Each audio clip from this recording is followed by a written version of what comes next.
Awesome, awesome, awesome. Welcome everyone to the first session of revision of analytical procedure. सबसे पहले मेरा सवाल आप सबसे या आपका मेरे से कि हम एनालिटिकल प्रोसीजर करते क्यों? तो मैंने कहा भाई सिंपल सी बात है, आज की डेट में हम डॉक्यूमेंट्स पे भरोसा नहीं कर सकते। हम कहीं ना कहीं मैनेजमेंट के प्रोवाइडेड डॉक्यूमेंट्स पे भरोसा नहीं कर सकते। मैनेजमेंट आजकल पीडीएफ में चेंजेस कर देता है, तो हमें थोड़ा दिमाग लगाना पड़ेगा, हमें थोड़े एनालिटिकल प्रोसीजर्स करने पड़ेंगे, तब जाके हमारे सामने वो इनकंसिस्टेंसीज आएंगी, वो इश्यूज आएंगे जो कहीं ना कहीं रूटीन चेकिंग और टेस्ट ऑफ डिटेल से नहीं आते। तो यही पॉइंट ध्यान रखना है, routine checks don't disclose all the mistakes, all the manipulations जो मैनेजमेंट करता है। तो आपको कुछ एनालिटिकल प्रोसीजर्स के एग्जांपल दे रखा है, comparison, trend analysis, ratio analysis, reasonableness testing, ये सब करनी चाहिए। ठीक है सर। अब एनालिटिकल प्रोसीजर होता क्या है? तो मैंने कहा बड़ा सिंपल है। It requires evaluation of the financial information. जो फाइनेंशियल स्टेटमेंट्स में इंफॉर्मेशन है उसको इवेल्युएट करना है। कैसे इवेल्युएट करना है? बाय स्टडिंग और एनालाइजिंग। जैसा नाम है एनालिटिकल, तो आप एनालाइज करोगे। एनालाइज क्या करेंगे? प्लॉजिबल यानी logical relationship between both financial and non financial data. तो मुझे बताओ, हमने जो अपना एग्जांपल लिया वेजेस टू द वर्कर, ठीक है, ये वेजेस टू द वर्कर है, इसको आपने कैसे इवेल्युएट किया? By analysing the plausible relationship between the wages per worker, that is the financial information, and the number of workers which is a non financial information. तो definition का कोई रट्टा लगाने की जरूरत ही नहीं है, जस्ट लॉजिकल फॉर्मेट में ध्यान रखोगे तो अपने आप याद रहेगी। ठीक है सर। अब इसके बाद एक बात बताओ, जो मैंने वर्कर्स की वेजेस एक्सपेक्ट करी और जो एक्चुअल वेजेस थी, इनके बीच में अगर सिग्निफिकेंट डिफरेंस है, अब ये सिग्निफिकेंट क्या है? This is not defined, but let's say there is a significant difference, तो क्या आप उसको इन्वेस्टिगेट करोगे? हां sir. It also includes the investigation of fluctuations, inconsistency, दोनों एक जैसे वर्ड्स है, and significant differences between the calculated and the actual amount. ठीक है, ठीक है सर। अब आता है मेरा फेवरेट सवाल, what is included in analytical procedure? तो आप बोलो तीन चीजें इंक्लूडेड है। क्या इंक्लूडेड है? बोलो मेरे साथ, तीन चीजें इंक्लूडेड है। क्या?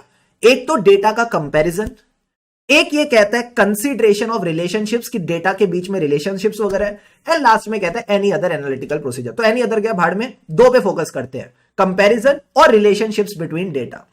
कंपैरिजन किसके साथ होता है? तुम बताओ, तुम्हारे मार्क्स का कंपैरिजन किसके साथ होता है? सर हमारे पिछली बार कितने नंबर आए थे उससे, तो उसको बोलते हैं प्रायर पीरियड कंपैरिजन।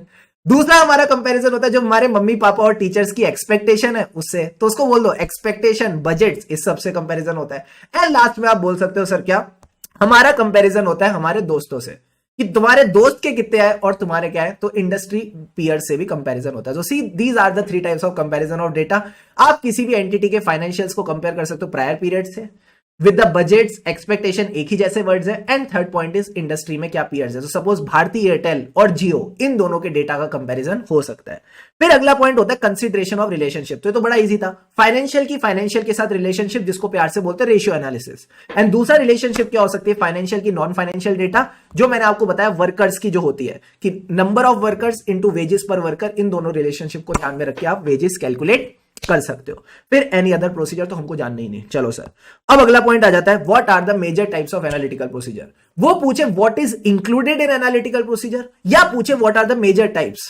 स्माइल देना, बोलना एक ही बात है। जब टाइप्स की बात होगी तो आपके वही तीन पॉइंट है, तीसरे पॉइंट में से तीन पॉइंट और निकलेंगे। मतलब प्रायर पीरियड इंफॉर्मेशन वही रहेगी, इंडस्ट्री इंफॉर्मेशन वही रहेगी, बट जो एक्सपेक्टेशन है उसके तीन पॉइंट निकलेंगे। सर एक्सपेक्टेशन के तीन पॉइंट क्या निकलेंगे? एक तो क्लाइंट के एक्सपेक्टेड रिजल्ट, एक ऑडिटर के एक्सपेक्टेड रिजल्ट, और कुछ expected information using the non financial information.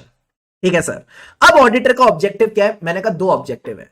Analytical procedure तीन फेजेस में होते हैं, एक तो as a risk assessment procedure, एक as a substantive analytical procedure, और होते हैं एंड ऑफ द ऑडिट में। ठीक है, ये तीन तरह के मैंने आपको बताए थे। पहला वाला जो होता है risk assessment procedure, that we have already covered in chapter 4, उसको छोड़ दो। इस ऐसे में दो ऑब्जेक्टिव क्या है? एक तो हमको चाहिए रेलिवेंट और reliable audit evidence using substantive analytical procedure. Sir sufficient and appropriate नहीं मिल सकता? मैंने कहा नहीं, सफिशिएंट एंड एप्रोप्रिएट के लिए टेस्ट ऑफ डिटेल्स भी ऐड करना पड़ता है। तो word used is relevant and reliable audit evidence. दूसरा मैंने आपको बताया था, हर ऑडिट के एंड में क्या बनता है? OAR। OAR मतलब ओवरऑल एनालिटिकल रिव्यू, जिसमें आप इस साल की फिगर्स को पिछले साल से कंपेयर करते हो, वेरिएंसेस निकालते हो, उनकी परसेंटेज निकालते हो, और उसका रीजन बताते हो या डिस्क्राइब करते हो कैसे एज द ऑडिटर आपने उस पर कंफर्ट पाया। तो आप at the end of the audit during the conclusion stage you do the analytical procedure, ताकि आप ये देखो आपकी जो अंडरस्टैंडिंग है एंटिटी और फाइनेंशियल स्टेटमेंट को लेके वो ठीक है या नहीं। ठीक है सर। अब आता है sir purpose of analytical procedure, one of our favourite topics. हमारा पर्पस क्या है? रेलिवेंट और रिलायबल ऑडिट एविडेंस मिले, ठीक है सर। तो हम इसमें क्या करेंगे ना, इसमें आईसीआई कुछ बढ़िया बढ़िया क्वेश्चन पूछता है। सबसे पहला सवाल आपकी स्क्रीन पे ये रहा, ये कहता है ऑडिट शुरू होते ही ऑडिटर ने इस साल के पीएनएल अकाउंट के आइटम्स को पिछले साल से कंपेयर करना शुरू किया, तो बताओ वो क्या अचीव करना चाह रहा है। मैंने कहा कुछ नहीं, बस वो देख रहा है क्या इंक्रीज है क्या डिक्रीज है और उसके पीछे क्या रीजन है। तो if the balances in the PNL are compared with the previous period, हम ये देखना चाहते हैं what are the reason for increase और decrease in the profits of the year. दूसरा मैंने आपको क्या बताया था, रेशियो वाला, कि हम इस बार के जो खर्चे हैं उनका रेशियो निकालेंगे टू द सेल्स और उसको पिछले साल से कंपेयर करेंगे। इस साल का रेशियो ये है, पिछले साल का रेशियो ये है। अगेन उनको कंपेयर जब हम करेंगे तो हमको पता चलेगा जो खर्चा है वो कितना इंक्रीज और डिक्रीज हुआ है in relation to the sales of the entity. Very good. जब आप ये दोनों चीजें कंपेयर करोगे और आपको सिग्निफिकेंट डिफरेंसेस मिल रहे हैं, क्या मिल रहे हैं? Differences which are material. तो जब भी ऐसे डिफरेंसेस मिलेंगे हम उसका रीजन देखेंगे और हो सकता है उस रीजन से हमें पता चले क्या मैनेजमेंट ने कुछ मैनिपुलेशन तो नहीं कर रखी। तो इन तीनों पॉइंट्स को कनेक्ट करके चलना। पहले रीजन मिलेंगे विच आर मटीरियल, फिर हम उसके लिए रीजन पूछेंगे मैनेजमेंट से कि क्या रीजन है फॉर दीज डिफरेंसेस, फिर उस रीजन से पता चलेगा मैनिपुलेशन है कि नहीं। और अगर मैनिपुलेशन है एंड आपको लगता है देयर इज अ अनयूजुअल टमाटर। सर अनयूजुअल टमाटर का क्या मतलब था? Unusual transactions, unusual amount, unusual trends, unusual ratios. तो फिर एज अ ऑडिटर आपने उसकी इंप्लीकेशन देखने। Generally it is the indicator of fraud. ठीक है, ठीक है सर। तो लास्ट का जो पॉइंट है ये तो आपका कंक्लूजन है। बस आपने पहले दो पॉइंट कंपेयर करने हैं। सर क्या? इस साल की फिगर्स को पिछले साल से कंपेयर करो तो उससे आपको इंक्रीज और डिक्रीज इन प्रॉफिट्स के रीजन पता चल जाएंगे। दूसरा जो एक्सपेंसेस के रेशियोज टू सेल्स है उनको पिछले साल से कंपेयर करो, उससे आपको इंक्रीज और डिक्रीज पता चल जाएगा in the expenses in relation to sales. इससे आपको अगर लगता है कोई मटीरियल डिफरेंस है उसका रीजन पूछो और उस रीजन को फिर आप एनालाइज करके क्या पता लगा पाओगे, क्या मैनेजमेंट ने मैनिपुलेशन करी है, फिर अनयूजुअल टमाटर वाली लाइन। ठीक है सर। अब आता है एक और बढ़िया वाला सवाल, ये भी बड़ा क्लासिक क्वेश्चन है, बड़ा ही मजेदार। Independent verification of the items of expenses included in PNL. क्या हम किसी चीज को वेरीफाई कर सकते हैं बिना उसको चेक करे? मतलब इंडिपेंडेंटली वेरीफाई कर ले बिना चेक करे? मैंने कहा हाँ। एग्जाम्पल से बताओ। सर आपने बताया था कि जो हम गुड्स इंपोर्ट करते हैं उस पे हम जनरली कस्टम ड्यूटी पे करते हैं विच is a ad valorem duty. Ad valorem मतलब वैल्यू पे परसेंटेज ड्यूटी लगती है। तो अगर वो ड्यूटी कांस्टेंट है, यूनिफॉर्म ड्यूटी है, तो आप ड्यूटी पेड से कॉस्ट ऑफ इंपोर्ट्स निकाल सकते हो। मैंने कहा वेरी गुड। तो ये तो परचेज साइड हो गई। क्या सेल साइड भी चेक हो सकती है? हाँ। गुड्स सोल्ड अगर आपको निकालने हैं, एग्जांपल के तौर पे शुगर। एक बच्चे ने पूछा सर हमको आंसर में क्या शुगर लिखना पड़ेगा? It is better you right sugar. Sugar की जगह गुड़ लिख दिया तो हो सकता है एग्जामिनर को पसंद ना आए क्योंकि जो हम एग्जाम दे रहे हैं उसमें एग्जामिनर एग्जैक्ट चेक करता है। तो ट्राई करना शुगर ही लिखना। तो अगर आपको क्वांटिटी ऑफ शुगर निकालनी है तो ये हम कैसे निकाल सकते हैं? With the GST paid. तो जीएसटी या एक्साइज ड्यूटी के हिसाब से आप निकाल सकते हो। ठीक है सर, एक पॉइंट तो समझ गए। अब मैंने कहा जो सेल्स की बात है उसी से रिलेटेड नेक्स्ट पॉइंट है, क्या आप सेल्स पे कमीशन देते हो? हाँ। क्या आप प्रॉफिट पे भी कमीशन देते हो? हाँ। तो जो प्रॉफिट की कमीशन है और सेल्स की कमीशन है उसको आप कैसे चेक कर सकते हो? प्रॉफिट की कमीशन को प्रॉफिट से, सेल्स की कमीशन को सेल्स से, खत्म कहानी। अब इसके बाद वापस सेम लाइन आ जाएगी वही। इससे आप आइडेंटिफाई कर सकते हो एग्जिस्टेंस ऑफ अनयूजुअल टमाटर। जहां भी अनयूजुअल टमाटर मिलता है तो उससे क्या होता है? This is a indicator of a risk of material misstatement due to fraud. जहां पे भी ऐसी अनयूजुअल चीजें मिलेंगी तो यहां फ्रॉड हो सकता है। क्लियर है? क्लियर है सर। अब आता है timing of analytical procedure.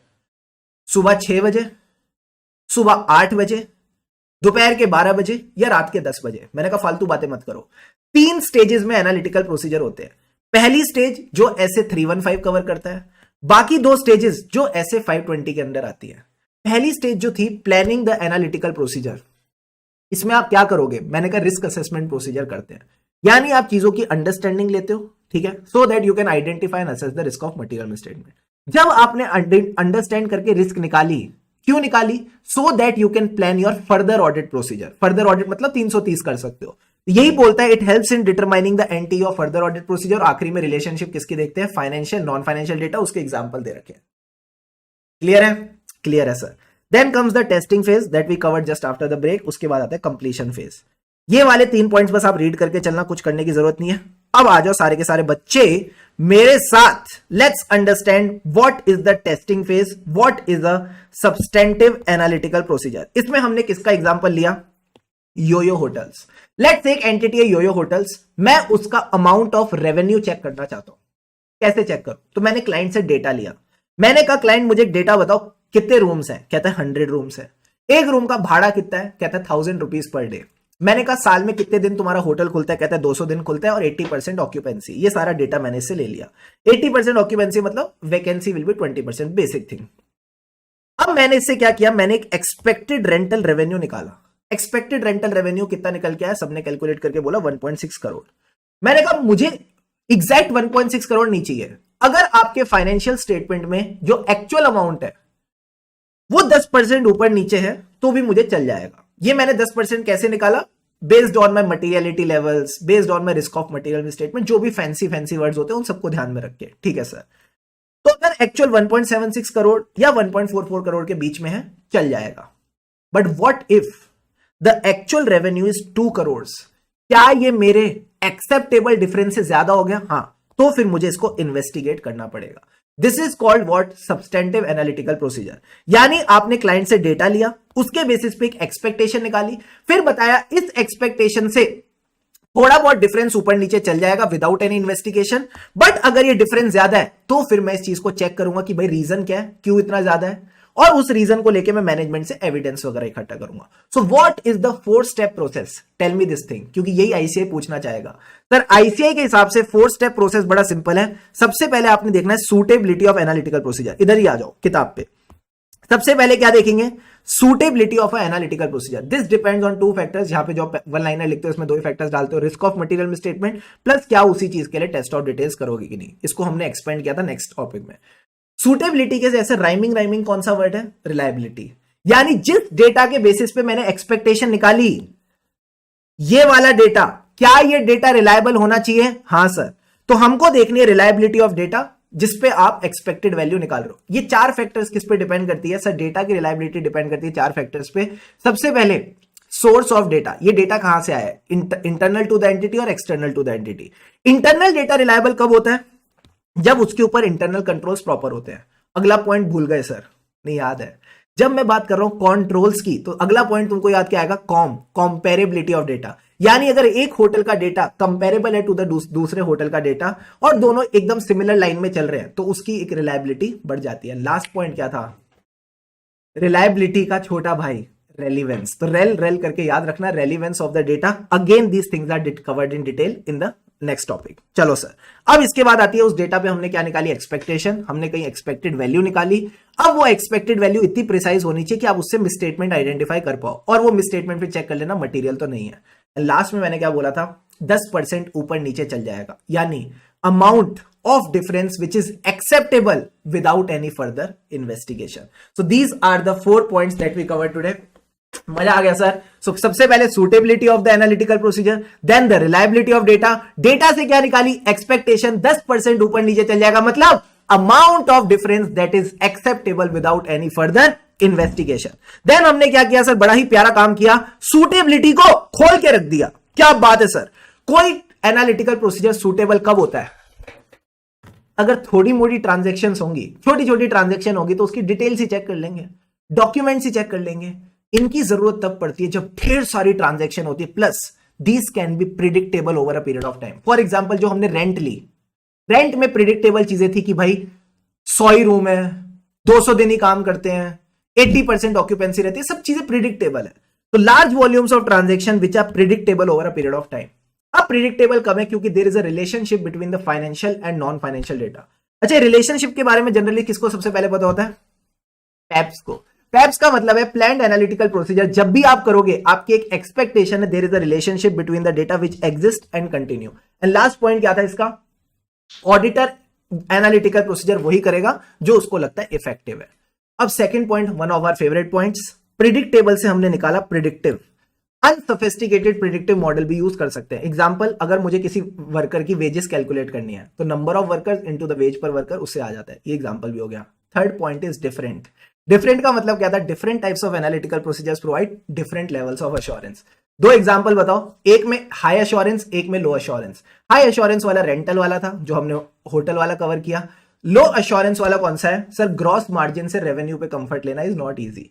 Gross margin से रेवेन्यू पे कंफर्ट लेना इज नॉट इजी। व्हाई? क्योंकि जब आप ग्रॉस मार्जिन बोलते हो मेरा 20% बढ़ा, ऐसा भी तो हो सकता है कॉस्ट कम हुई हो, डायरेक्ट कॉस्ट कम हुई हो। हाँ सर, तो ग्रॉस प्रॉफिट मार्जिन से रेवेन्यू पे कंफर्ट लेना is providing lesser level of assurance.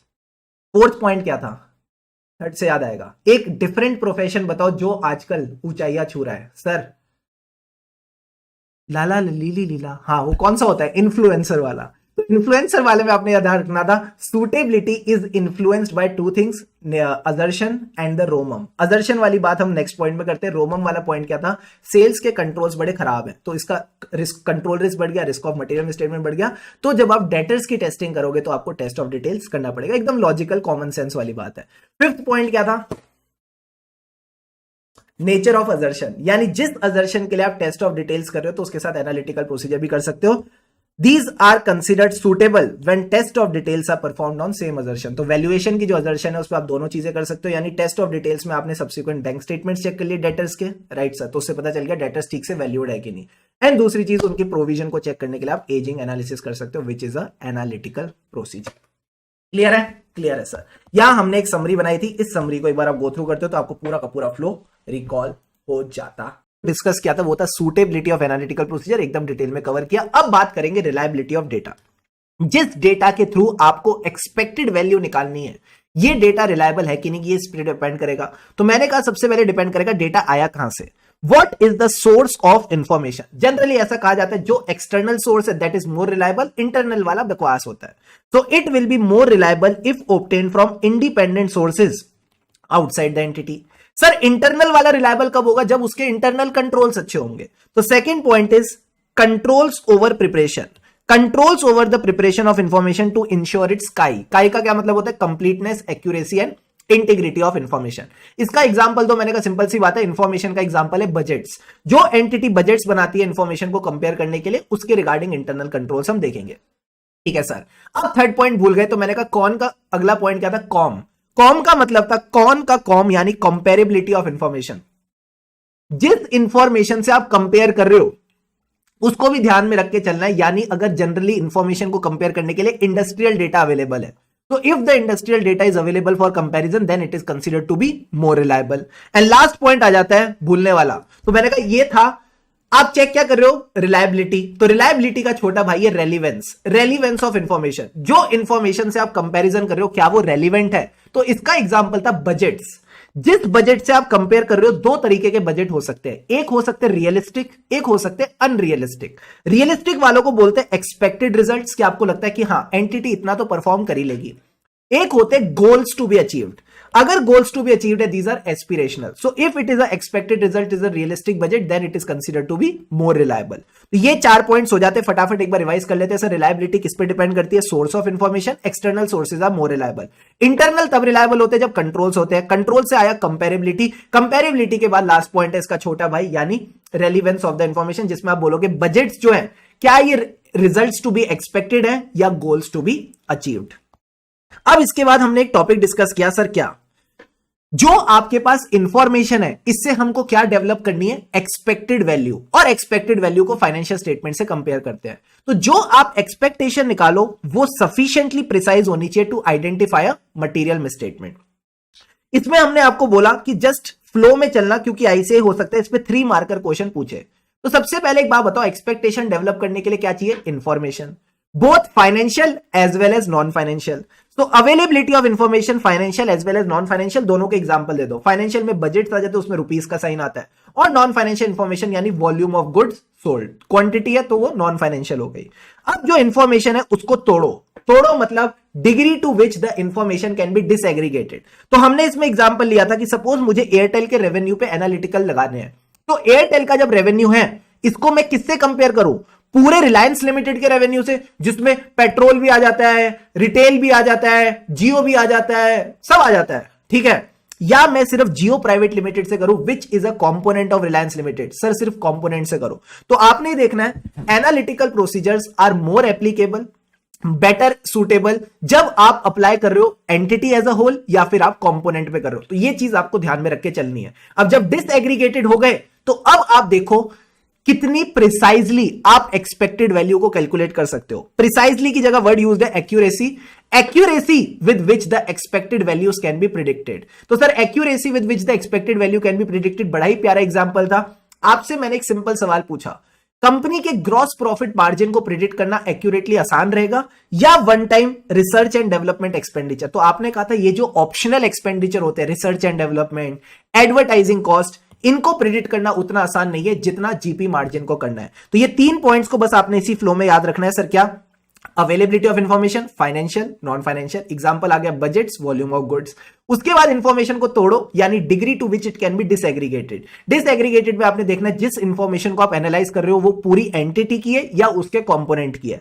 And last में accuracy with which you can predict the results, इसमें आपका आएगा जीपी मार्जिन और come on optional expenditures like R&D और एडवर्टीजमेंट। ठीक है, ठीक है सर। फिर मैंने आपको एक प्यारा सा टॉपिक पढ़ाया, क्या? इधर आओ। हमने सीखा कि सर आपने बोला था कि जो आपकी एक्सपेक्टेड रेंट आई है उसका 10% ऊपर 10% नीचे चल जाएगा। तो एक ऑडिटर क्या 2-3 बातों को ध्यान में रखता है इस चीज को निकालने के लिए कि कितना डिफरेंस चल जाएगा। डिफरेंस चल जाएगा मतलब amount of difference which is acceptable without any investigation. तो वो बेसिक चीजों को ध्यान रखता है। मटीरियलिटी क्या है, उसको कितनी लेवल ऑफ अश्योरेंस चाहिए। अगर अश्योरेंस ज्यादा चाहिए तो ज्यादा डिफरेंस एक्सेप्टेबल नहीं रहेगा। वो चाहेगा कि जो उसकी एक्सपेक्टेड वैल्यू है वैसे ही एक्चुअल अमाउंट निकल के आए। Plus risk of material misstatement ध्यान रखेगा। तो ये पूरे टॉपिक को बस आपने रीड करके चलना है, nothing else to be done. Now comes the question, sir एक बात बताओ, हमारा एक्सपेक्टेड रेंटल रेवेन्यू था 1.6 CR, जो डिफरेंस एक्सेप्टेबल है विदाउट इन्वेस्टिगेशन है वो है 10% ऊपर 10% नीचे, मतलब 16 लाख का डिफरेंस चल जाएगा। जो एक्चुअल रेंटल रेवेन्यू है वो है 2 करोड़ रुपए। ओहो हो, क्या कर दिया सर, 2 करोड़ रुपए। तो बताओ 2 करोड़ के एक्चुअल और एक्सपेक्टेड में डिफरेंस कितना है? सर 40 लाख। क्या 40 लाख का डिफरेंस चल जाएगा? मैंने कहा नहीं, इन्वेस्टिगेट करना पड़ेगा। इन्वेस्टिगेट का क्या मतलब है? आप मैनेजमेंट के पास जाओ, उनसे इंक्वायर करो what is the reason for this difference. Plus वो जो भी रीजन दे सुन के मत आ जाना, उस रीजन को लेके एविडेंस ले लेना। अब ऐसा हो सकता है रीजन दे ही ना, तो जब आपके पास एविडेंस ही नहीं है, आपने वो ऑडिट प्रोसीजर ही नहीं किया, तो आप ऑल्टरनेट प्रोसीजर करोगे। ठीक है सर। या फिर वो जो रीजन प्लस एविडेंस है वो काफी नहीं है, तो जब भी काफी नहीं होता, छोले चावल में छोले कम पड़ जाए तो हम एडिशनल छोले लेते हैं, यानी हम क्या करेंगे? Additional procedure. तो आईसीए ने कहा, उसने दोनों चीजों को कंसीडर कर लिया। कहते या तो एक्सप्लेनेशन नहीं मिली या जो मिला वो काफी नहीं है, तो इन्होंने कहा ऑल्टरनेट और एडिशनल को साथ में मिला दो और सीधा बोलो other audit procedure. So you can perform other audit procedure in case आपको एक्सप्लेनेशन नहीं मिलती या एक्सप्लेनेशन प्लस उसका जो एविडेंस है वो काफी नहीं है। देन इसके बाद हमने एक छोटा सा टॉपिक डिस्कस किया, इसमें कुछ भी नहीं है।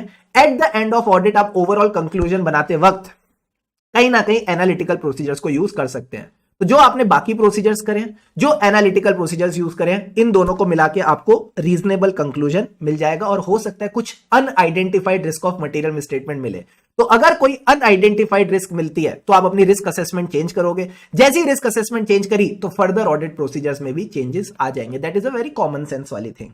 अब इसके बाद हमने एक छोटे छोटे 2 टॉपिक्स डिस्कस करे थे प्रेम पूर्वक तरीके से। सर कौन कौन से टॉपिक थे? एक तो फैक्टर वाला, ये वाला टॉपिक तो बड़ा ही नॉटी टॉपिक था। Sir factors which can affect कि आपको सब्सटेंटिव एनालिटिकल प्रोसीजर करने चाहिए कि नहीं। तो मैंने कहा सबसे पहले करने के लिए चाहिए डेटा। डेटा कौन सा? फाइनेंशियल, नॉन फाइनेंशियल, और वो रिलायबल होना चाहिए, रेलिवेंट होना चाहिए। सो relevant and reliable financial, non financial data. इसके बाद हमने अगला पॉइंट क्या डिस्कस किया था सर? डिसएग्रीगेशन। डिसएग्रीगेशन का क्या मतलब है? जितना ज्यादा डेटा हमको डिवाइडेड मिलेगा, बेटर फॉर्म में मिलेगा, उतना हम यूजफुल तरीके से एनालिटिकल प्रोसीजर कर पाएंगे। तो degree of disaggregation directly affects the degree of usefulness. जितनी ज्यादा डिसएग्रीगेटेड डेटा उतना यूजफुल हमारे लिए रहेगा। फिर आता है account type. Balance sheet item और पीएनएल आइटम, यही 2 तरह के आइटम होते हैं। हाँ, किसके लिए ज्यादा बेटर रहता है analytical procedure? Sir PNL item, जो आपके ट्रांजैक्शनरी आइटम्स होते हैं। Income statement accounts, these are more predictable because these are the transaction over a period of time. और जो बैलेंस शीट आइटम्स होते हैं वो तो आउटकम होते हैं। These are a point in time, these are the outcome of the PNL items. तो ये आपके इतने प्रिडिक्टेबल नहीं रहते हैं। फिर आता है सोर्स। सोर्स में हमारा ट्रिगर पॉइंट क्या था? मैनेजमेंट की जजमेंट। मैनेजमेंट की जजमेंट लगती है नॉन रूटीन ट्रांजैक्शन पे, जजमेंटल मैटर्स पे, नॉन रूटीन ट्रांजैक्शन पे, एस्टिमेशन वाली चीजों पे। तो जहां नॉन रूटीन और एस्टिमेशन वाली चीजें, वहां एनालिटिकल प्रोसीजर उतने एप्लीकेबल नहीं है। बट जो रूटीन नेचर वाले आइटम्स है, जो रूटीन नेचर वाली ट्रांजैक्शंस है, जहां मैनेजमेंट की जजमेंट नहीं लगती, वहां एनालिटिकल प्रोसीजर्स आप यूज कर सकते हो। ठीक है सर। कॉर्ड्स का मतलब था क्लास ऑफ ट्रांजैक्शन। फिर आता है प्रिडिक्टेबिलिटी। यहां प्रिडिक्टेबिलिटी क्या था? Predictable relationships. दो चीजों में क्या कोई प्रिडिक्टेबल रिलेशनशिप है? एग्जांपल, सेल्स और कॉस्ट ऑफ सेल। अगर सेल्स बढ़ रही है तो कॉस्ट ऑफ सेल भी बढ़ेगी। डेटर्स और कैश रिकवरी, जितनी ज्यादा कैश की रिकवरी होगी उतने डेटर्स कम होंगे। तो आपने यही ध्यान रखना है, सैप आर मोर एप्रोप्रिएट जब अकाउंट बैलेंस और रिलेशनशिप्स आर प्रिडिक्टेबल। जहां पे भी प्रिडिक्टेबल रिलेशनशिप्स मिलेंगी, वहां analytical procedures become more applicable. Then we discuss two more topics, assertion और risk of material misstatement. Assertion का क्या मतलब था? मैंने कहा देखो सिंपल सी बात है, एनालिटिकल प्रोसीजर्स अच्छे हैं बट सारी असर्शंस के लिए नहीं। फॉर एग्जांपल, ये बिल्डिंग मेरी है, ये तुम कैसे चेक करोगे? सर हम चेक करेंगे बिल्डिंग एंटिटी की है या नहीं, उसकी टाइटल डीड से। तो टाइटल डीड जैसी तुमने मांग ली, ये तो टेस्ट ऑफ डिटेल्स हो गया। मतलब राइट्स एंड ऑब्लिगेशंस वाली जो असर्शन है, उसमें एनालिटिकल प्रोसीजर टाइटाई फुस हो जाते हैं। बट बाकी जो असर्शंस हैं, जैसे कि आपकी हो गई कंप्लीटनेस, वैल्यूएशन, इनके लिए आप एनालिटिकल प्रोसीजर यूज कर सकते हो। तो याद रखना, तीन असर्शंस, इसमें ई को भूल जाना, ई वाली की बात करते ही नहीं। RCV, rights and obligations, completeness और वैल्यूएशन। कंप्लीटनेस और वैल्यूएशन के लिए फिर भी एनालिटिक्स काम आ सकते हैं, but when it comes to rights and obligation, analytical procedures are tie tie fish. Then comes inherent risk. जहां पे भी रिस्क ज्यादा है, वहां आप ऊपर ऊपर से एनालिसिस नहीं कर सकते। जहां पे भी रिस्क ऑफ मटेरियल मिसस्टेटमेंट ज्यादा है या सिग्निफिकेंट रिस्क ज्यादा है, you have to perform test of details. Analytical procedures alone are not sufficient. अब इसके बाद हमने बात करी तकनीक की। फटाफट सारे बच्चे पानी के 2 घूंट लगाओ और चैट बॉक्स में लिखो ready. Come on everyone,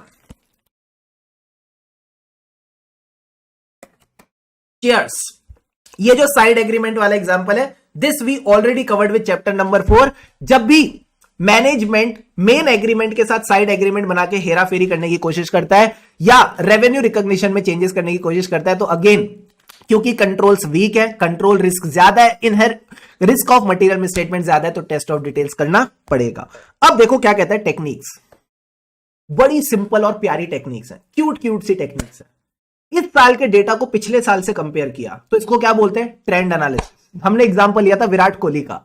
Virat Kohli का ट्रेंड है, जब भी पाकिस्तान के अगेंस्ट मैच होगा तो वो सेंचुरी स्कोर करेगा। तो it is a trend which is based on the past data. तो जब भी करंट डेटा को कंपेयर करते with the past data, past period data और द डेटा बेस्ड ऑन 2 और मोर पीरियड्स, तो प्रायर पीरियड्स, उसको कहते हैं ट्रेंड एनालिसिस। अब दो चीजें हो सकती है सर, क्या? या तो डेटा इन लाइन मूव कर रहा है या there are fluctuation. In line move कर रहा है, वेरी गुड। अगर देयर आर फ्लक्चुएशन, तो आपको उसको रीजंस को इन्वेस्टिगेट करना पड़ेगा। एग्जांपल लिया था सैलरी का। सैलरी जनरली सालों साल हल्की हल्की बढ़नी चाहिए, बट अगर आपको लगता है हल्की हल्की बढ़ने के साथ अचानक बढ़ गई, तो हो सकता है यहां पे कुछ फिक्टिशियस इंप्लॉइज डाले हो। उन फिक्टिशियस इंप्लॉइज को कोई फ्रॉडलेंट वगैरह हरकतें चल रही हो, तो वो दिक्कत हो सकता है, चेक करके चलना। फिर आता है रेशियो एनालिसिस, फाइनेंशियल मैनेजमेंट। तो रेशियो एनालिसिस में क्या होता है sir? It is applicable to both balance sheet as well as PNL item. Balance sheet मतलब एसेट और लाइबिलिटी, पीएनएल मतलब आपके रेवेन्यू और एक्सपेंसेस। इसी के ऊपर हमने करेक्ट इनकरेक्ट भी किया था क्वेश्चन बैंक से। अब इसमें सर ये क्या कहता है? सिंपल सी बात है, इंडिविजुअल बैलेंस शीट आइटम को प्रेडिक्ट करना टफ हो सकता है, but ratios can be easy to predict. तो रेशियोज में हमने बोला डेटर टर्नओवर रेशियो, और रेशियोज को आप period over a period of time भी कंपेयर कर सकते हो। तो 2 पॉइंट्स को बस रीड करना है। कॉमनली यूज रेशियोज क्या है? Profitability ratios, current asset to turnover ratios और प्रो ले ली। जल्दी से बोलो 3 पॉइंट्स, कौन से रेशियोज जनरली चलते हैं? Profitability, current asset to turnover ratio और प्रो ले ली। सर ये 3 पॉइंट क्या थे? प्रॉफिटेबिलिटी में नेट प्रॉफिट रेशियो और लॉस टू सेल्स रेशियो। अगला है gross profit ratio. Current asset to turnover में आता है debtor turnover, inventory to turnover, and last में आता है प्रोलेली मतलब प्रॉफिटेबिलिटी। लेवरेज वाले रेशियोज जो आपके ऑपरेटिंग लीवरेज होती है, फाइनेंशियल लीवरेज होती है, कंबाइंड लीवरेज होती है। एंड ली का मतलब था लिक्विडिटी रेशियोज, जिसमें आते हैं आपके solvency ratios, short term solvency ratios, जिसमें आप बोलते हो current asset ratio, quick ratio. ठीक है, ठीक है सर। फिर हमने एक जीपी वाला एग्जांपल डिस्कस किया था, जिससे हमारा एक और करेक्ट इनकरेक्ट सॉल्व हो गया था।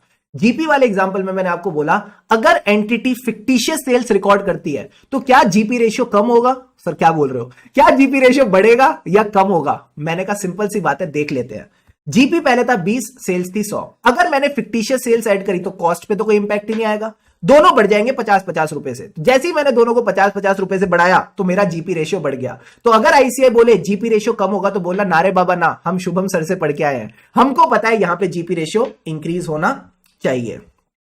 फिर हमने बोला रीजनेबलनेस टेस्ट। अच्छा, रीजनेबलनेस टेस्ट में क्या प्रायर पीरियड से कंपेयर करते हैं? नहीं sir, unlike trend analysis, trend analysis की तरह नहीं है। अनलाइक ट्रेंड एनालिसिस, यहां हमारा फोकस रहता है नॉन फाइनेंशियल डेटा पे। ओह बोलो मेरे साथ, यहां हमारा पास्ट पीरियड डेटा पे नहीं, यहां हमारा नॉन फाइनेंशियल डेटा पे फोकस रहता है। यानी ये कहता है it is more applicable to PNL item. ये भी ध्यान रखना, जो रीजनेबलनेस टेस्टिंग है इसमें हमने सारे इनकम्स और एक्सपेंसेस की बात की थी, अगर ध्यान रहे तो it is more applicable to PNL items, income statement accounts.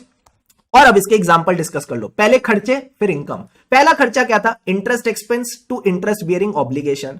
फिर आते हैं सर खर्चे किसके? प्रोडक्शन वाले, raw material, work in progress और कुछ गया वेस्टेज में। Come on, raw material, work in progress, कुछ गया वेस्टेज में। तो raw material to production, work in progress to production, कुछ गया वेस्टेज में, वेस्टेज टू प्रोडक्शन। तो सब में मेरे को लगता है मोटा माटी प्रोडक्शन यूज हो जाता है, वर्क इन प्रोग्रेस के साथ इशू ऑफ मटेरियल यूज हो जाता है। ठीक है सर, सेल्स को किससे कंपेयर करना है? मैंने कहा सेल्स को आपने कंपेयर करना है कमीशन ऑन सेल्स को विद द क्वांटिटी सोल्ड।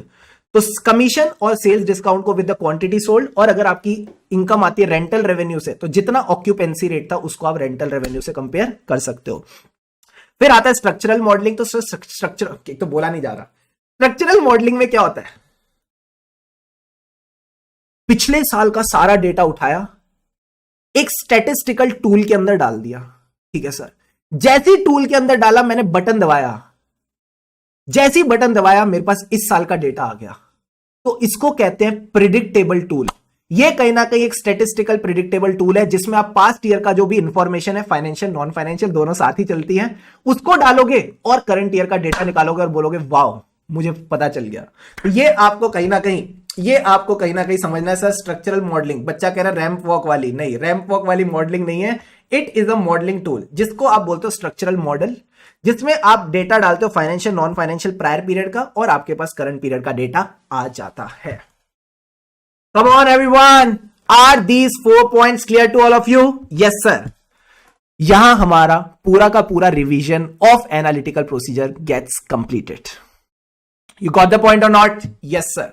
यहां हमारी सारे टॉपिक्स कंप्लीट होते हैं। अब बस मेरी आपसे एक ही रिक्वेस्ट है सर, क्या इस बात को हमेशा जिंदगी में याद रखना सर, क्या कभी भी इतने सारे सिलेबस को देख के ना डर मत जाया करो कि सर कैसे होगा। आपको सब कुछ आज थोड़ी करना है, सब कुछ अभी थोड़ी करना है। एक एड आती थी ना बचपन में, स्मॉल मिलाते जाओ लार्ज बनाते जाओ। तो एक बात बस ध्यान रखना, लिटिल प्रोग्रेस ईच डे। रोज थोड़ी थोड़ी प्रोग्रेस अगर हम करते रहेंगे, रोज थोड़ी थोड़ी मेहनत करते रहेंगे तो पक्का हम एक दिन बिग रिजल्ट्स अचीव कर सकते हैं। तो this is small thing that you need to understand. छोटी छोटी प्यारी प्यारी मेहनत बस आपने रोज करते चलनी है एंड डेफिनेटली एक दिन आपको काफी अच्छे रिजल्ट्स मिलेंगे।